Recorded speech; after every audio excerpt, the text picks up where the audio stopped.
Why did Henry Ford once say, "History is more or less bunk"? Henry Ford's infamous statement, "History is more or less bunk," has provoked much debate and analysis over the years. While on the surface, it may seem dismissive and even disrespectful of the past, delving deeper into the context and nuances of Ford's perspective reveals a more complex understanding of his viewpoint. There are essentially two interpretations of Ford's statement, each offering its own insight into why he might have expressed such a sentiment. The first interpretation suggests that Ford genuinely held a disdain for historical accounts, viewing them as irrelevant or inconsequential in comparison to the present and future. According to this view, Ford's focus on technological innovation and progress led him to prioritize the practical application of knowledge rather than dwelling on past events. In this sense, history served little purpose for Ford beyond providing superficial insights into bygone eras. However, a closer examination of Ford's views on history reveals a more nuanced understanding of his perspective. Contrary to the simplistic notion that Ford disregarded history entirely, it appears that his skepticism was directed more towards the traditional, stagnant interpretations of history rather than history itself. In a quote often overlooked, Ford expressed his frustration with the ossification of history into mere tradition, stating, "History has become more or less silly. It's tradition. We don't want tradition. We want to live in the present, and the only history worth tinkering with is the history we create nowadays." Chicago Tribune, 1916. This perspective sheds light on Ford's belief in the importance of actively shaping the present and future, rather than passively adhering to the customs and narratives of the past. His famous insistence on living in the present and focusing on what one can achieve in the here and now resonates with this sentiment. Ford's emphasis on forward-thinking innovation and progress reflects his desire to break free from the constraints of historical precedent and forge a new path unencumbered by tradition. Furthermore, anecdotes such as the famous quote regarding the Model T, "Any customer can paint a car any color they want as long as it's black" Ford's penchant for pragmatism and efficiency rather than rigid adherence to historical accuracy. Despite the humorous tone of this statement, it illustrates Ford's willingness to prioritize practical considerations over historical conventions. In light of these insights, it becomes apparent that Ford's seemingly dismissive attitude towards history was not rooted in ignorance or disregard, but rather in a desire to transcend the limitations of the past and embrace the boundless possibilities of the present and future. As a pioneering industrialist and innovator exemplifies this ethos, demonstrating that while history may offer valuable lessons, it is ultimately our actions in the present that shape the course of human progress. History is more or less bunk, viewed by research experts. Thinking about collections as data, by Professor Edward Ayres. Edward Ayres, the Tucker Boatwright Professor of Humanities and President Emeritus of the University of Richmond, will commence the Collections as Data Stories event by delving into the concept of collections as data. Acknowledged with the National Humanities Medal by President Barack Obama in 2013 for his commitment to public history, Ayres has dedicated decades to fostering connections between individuals and American history. His ongoing initiatives include the Backstory podcast, Bunk History.org, the American Civil War Museum, and his role as president of the Organization of American Historians. Let's warmly welcome Ed Ayres. Edward Ayres, good morning, everyone. It's a pleasure to see you all here. Today, I've been tasked with discussing several decades of digital assessments, a journey I've been on for quite some time. Despite my years of experience, the ever-evolving frontier of technology keeps us on our toes. It's truly exhilarating to reflect on where we stand today and how far we've come. I posit that the digital revolution didn't start with the digital itself but traces back to the microfilm revolution of the 1930s, 40s, and 50s. This period saw the advent of groundbreaking technology that made vast collections of historical documents, such as newspapers and census data, accessible to researchers at a relatively low cost. While microfilm may seem mundane by today's standards, it was my gateway not only to the digital realm but also to a deeper understanding of history itself. During my graduate studies, a pivotal moment occurred when I stumbled upon a trove of newspapers in the microform room. As I cranked through the reels, I was struck by the realization that people of the past lived with uncertainty, just like us. Each page revealed a tapestry of events unfolding simultaneously, offering a glimpse into the complexities of history. This revelation shaped my academic journey, leading me to explore the nuances and interactions between historical narratives. Inspired by my experience with microfilm, I sought to introduce my students to the richness of primary sources. Despite initial skepticism, I tasked them with immersing themselves in year-long newspaper archives, challenging them to uncover compelling stories hidden within the pages. The result? While not everyone warmed up to my teaching style, many expressed gratitude for the opportunity to engage directly with history in its raw form. The transition to digital technology further fueled my passion for democratizing access to historical resources. Encountering a Next computer in the library in 1990 opened my eyes to the possibilities of digitization. The power of Standard Generalized Markup Language, SGML, my colleagues and I envisioned a platform that would connect disparate collections and make them accessible to a wider audience. Our journey coincided with the emergence of the World Wide Web, offering a newfound avenue for sharing historical resources online. Despite the uncertainty and the lack of a clear roadmap, we forged ahead, eager to embrace this digital frontier. Our early endeavors laid the groundwork for what would become a transformative era in historical research and education. And people liked it, including the letters and documents. So, we embarked on a substantial endeavor, constructing what many of you may be familiar with as our first major project, the Valley of the Shadow. In essence, it encompassed every piece of information pertaining to individuals residing in both northern and southern communities throughout the entirety of the American Civil War. This comprehensive archive, a monumental feat in itself, took us a staggering 14 years to assemble. Our task involved painstakingly transcribing 10,000 pages of newspapers manually, without the convenience of modern PDF files. Instead, we developed a script to display Group 4 fax TIFF compression images, enabling their dissemination. Additionally, we cataloged thousands of letters, diaries, and various other documents. The culmination of our efforts came to fruition in the mid-90s.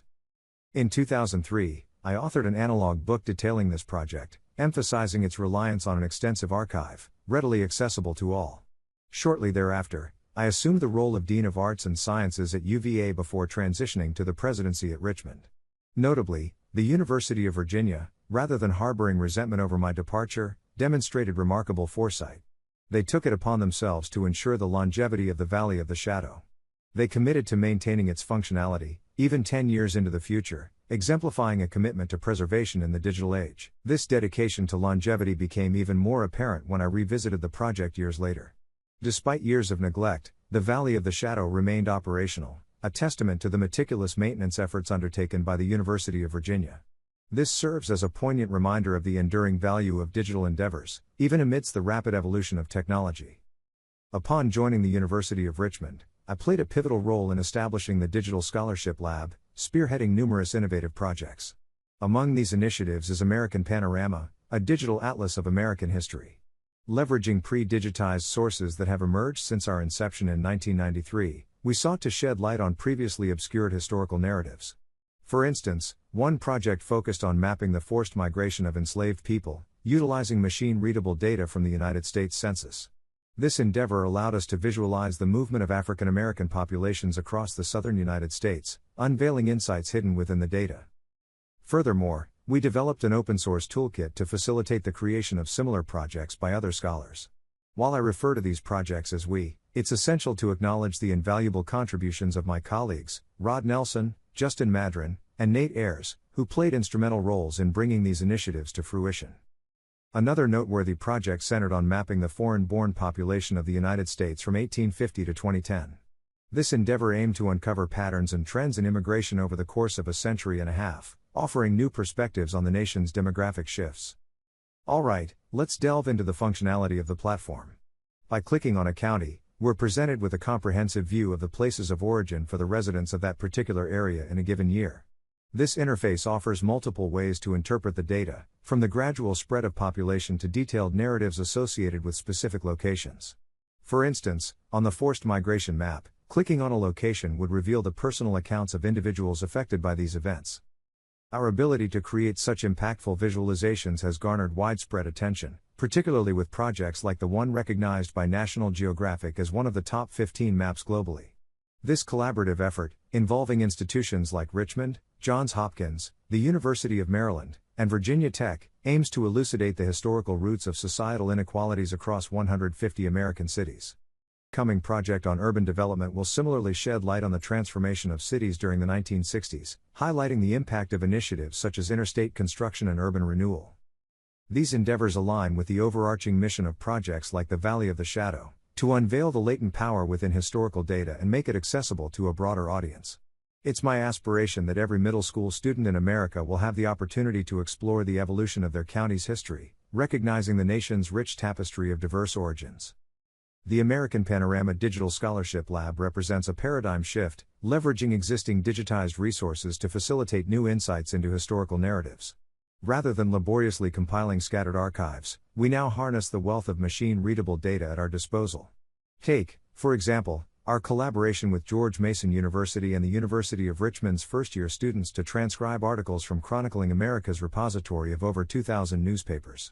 In just 3 months, we accomplished what previously seemed insurmountable, thanks to open-source software and existing digitization efforts. This approach extends to future projects, such as the upcoming exploration of the Richmond Planet, a significant African-American newspaper from the early 20th century. Our ability to rapidly unlock the potential of digitized archives underscores the transformative impact of collaborative efforts and innovative technologies. Transitioning back to the Mac, I'm excited to introduce our latest endeavor, Bunk. Inspired by the notion that history is not bunk, but rather an ongoing narrative shaped by contemporary discourse, Bunk aims to curate diverse representations of American history across various media. Through tagging and categorization, we facilitate meaningful connections between disparate sources, inviting users to engage with the multifaceted nature of historical discourse. As we prepare for the official launch of Bunk, I encourage you to sign up for Bunk Mail, our weekly newsletter. Reflecting on my journey from graduate school to the present, it's evident that my singular passion, sharing the richness of historical content with others, remains steadfast. With Bunk, we aspire to bring history to the forefront of contemporary dialogue, emphasizing the interconnectedness of past and present. So stay tuned as we embark on this exciting new chapter in digital scholarship, where history comes alive through the power of collective engagement and exploration. Let's explore the diversity of sources contributing to Bunk. While some content originates from esteemed institutions like the Library of Congress, others stem from less traditional sources such as blogs or scholarly literature. This eclectic mix encompasses newspapers, magazines, and even sources across the political spectrum that rarely intersect. The essence of Bunk lies in its mission to illuminate the omnipresence of history in our lives. Many people fail to recognize the historical narratives embedded in everyday media, from movies to television shows. Take, for example, a portrayal of Frederick Douglass as a refugee. This image prompts a cascade of historical connections, from the Civil War to Anne Frank and beyond. It's a reminder that history is not confined to textbooks or exams, it permeates our culture, shaping our understanding of the world. Bunk seeks to harness this wealth of historical content, making it accessible and comprehensible to all. Our approach to sharing these connections is twofold. First, by facilitating individual exploration through social media sharing and email links, and second, by empowering users to become their own curators. Each entry in Bunk serves as a nexus, connecting disparate historical threads in a multitude of ways. Behind the scenes, students at the University of Richmond play a crucial role in tagging and categorizing content, ensuring its accessibility and relevance. Our inspiration for Bunk traces back to Vannevar Bush's vision of the Memex in 1945, a machine designed to revolutionize knowledge management. While Bush's predictions didn't fully materialize, his vision of a profession dedicated to uncovering the history between the lines remains relevant. Bunk embodies this spirit of exploration, inviting users to embark on a journey of historical discovery. As we navigate this vast repository of historical content, let's not forget the invaluable contributions of institutions like the Library of Congress. Their dedication to preserving our collective heritage provides the foundation upon which projects like Bunk thrive. Together, we have the opportunity to reimagine history in new and exciting ways, transcending the confines of traditional narratives. So, as we embark on this exciting adventure, let's embrace the wealth of historical knowledge at our fingertips and celebrate the endless possibilities that lie ahead. History, Fiction or Science? Volume 8, Reconstruction of Chronology. Henry Ford's provocative statement, "History is more or less bunk," has stirred controversy and intrigue since its utterance. While it may initially appear as a dismissive and even disrespectful remark towards the study of history, delving deeper into the context and theories surrounding Ford's perspective unveils a more complex narrative. One particularly intriguing lens through which to analyze Ford's statement is the controversial theory of new chronology, pioneered by mathematicians Anatoly T. Fomenko and Gleb W. Nosovsky. This theory, expounded upon in their book History, Fiction or Science? Volume 8, Reconstruction of Chronology, challenges the conventional timeline of human civilization by positing that historical chronology as we know it is fundamentally flawed. The roots of new chronology trace back to the 1970s, when a group of mathematicians led by Fomenko embarked on a groundbreaking exploration of historical chronology. Their journey was catalyzed by the discovery of an important parameter in the Earth-Moon system by American astrophysicist Robert Russell Newton. This revelation prompted a re-evaluation of historical timelines, leading to the startling conclusion that the span of civilization, based solely on irrefutably dated events and artifacts, is condensed to a mere 1,000 years. The implications of new chronology are profound and far-reaching, challenging the very foundation of traditional historical narratives. While mainstream scholars of history have vehemently rejected Fomenko's theory, branding it as pseudo-historic and pseudoscientific, its proponents argue that it offers a fresh perspective on the study of human civilization. In the context of Ford's statement, new chronology provides an intriguing backdrop. Ford's skepticism towards history could be interpreted as aligned with Fomenko's questioning of established historical chronology. By suggesting that history is more or less bunk, Ford may have been expressing a sentiment akin to Fomenko's assertion that traditional historical narratives are fraught with inaccuracies and distortions. Furthermore, the inclusion of St. Augustine's cautionary words about mathematicians adds another layer of complexity to the discussion. Augustine's admonition to be wary of mathematicians, especially when they speak the truth, underscores the contentious nature of theories like new chronology. While Fomenko and his team may present compelling evidence and logical arguments, their conclusions challenge deeply entrenched beliefs about the nature and trajectory of human history.